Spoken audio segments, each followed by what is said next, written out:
Vie et lumière sont les éléments de l'émancipation par lesquels nous sortons de nous-mêmes, car Dieu nous apporte une autre vie, différente, avec d'autres dimensions. C'est une vie qui voit l'invisible et entend, elle nous ouvre la porte des mystères cachés. Que dire de la terrible réponse du Seigneur à la question des pharisiens? Nous aussi sommes-nous aveugles? Jean 9, 40. Sinon qu'elle s'applique à tous ceux qui disent de nous-mêmes intégrés dans notre constitution intérieure, afin d'en posséder les réalités. Elles dont être notre propre histoire avant que nous puissions être les canaux pour la transmettre. La prédication de la parole sans l'expérience laissait les croyants dans la sécheresse, la pauvreté, dans un état de banqueroute spirituelle. L'évangile prêché sans la révélation de Christ, il a plu à Dieu de révéler son Fils en moi, est un obstacle insurmontable à l'accomplissement du dessein de Dieu lié à l'Église.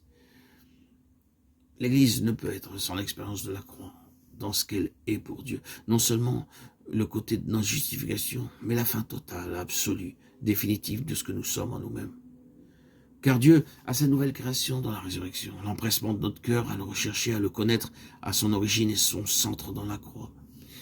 Elle a une puissance qui, dans son principe, est l'essence même de la vérité la plus profonde, celle de donner à Dieu le droit le plus absolu de régner et de constituer sur le fondement de Christ crucifié un type d'homme nouveau, une création totalement nouvelle. Alors que son œuvre s'accomplit en nous par les voies de Dieu, elle continue de produire ce détachement intérieur en nous-mêmes et une faiblesse croissante pour une plus grande dépendance au Seigneur. Le secret de la vision spirituelle demeure dans la souveraineté et la seigneurie de Christ établie par l'Esprit en nous par la croix. Prenons ces passages de l'évangile de Jean pour illustrer ce que nous disons. C'était aussi afin de réunir en un seul corps les enfants de Dieu dispersés. Jean 11, 52.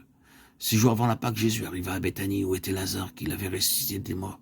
Là, on lui fit un souper. Marthe servait. La maison fut remplie de l'odeur du parfum. Jean 12, 1 à 3. En vérité, il porte beaucoup de fruits. Jean 12, 24. Les chapitres 11 et 12 de l'évangile de Jean sont le condensé de la révélation de l'intention de Dieu quand nous sommes rendus à la vie. Éphésiens 2, 5. Dans ce récit, tout se passe à Béthanie, une figure de son Église, le mystère de Christ. Comment parle Paul dans la lettre aux Éphésiens? Qu'a-t-il vu de ce mystère, sinon que la révélation qu'il avait reçue de la personne de Christ? Galates 1, 12, 15, 16. Cette révélation se retrouvait dans une personne pluraliste, corporative, qui est l'Église, qu'elle en était l'expression vivante, la révélation de lui-même. Dieu lui révéla qu'il ne s'agissait plus de l'Israël terrestre, mais d'un Israël céleste et spirituel, un corps élu dès avant la fondation du monde, tiré hors des nations. L'Église, sa maison spirituelle, son peuple et son habitation, où il parle et se révèle, un ensemble céleste lié au ciel et gouverné depuis le ciel. Béthanie était le seul endroit, le seul foyer où notre Seigneur fut reçu, et cependant, une œuvre profonde dut être réalisée en chacun des membres, avant que cette demeure ne devienne une représentation de la pensée profonde de Dieu concernant sa maison. Ceci nous ramène tout au début, lorsqu'il nous est dit qu'une femme nommée Marthe le reçut dans sa maison. Luc 10, 38.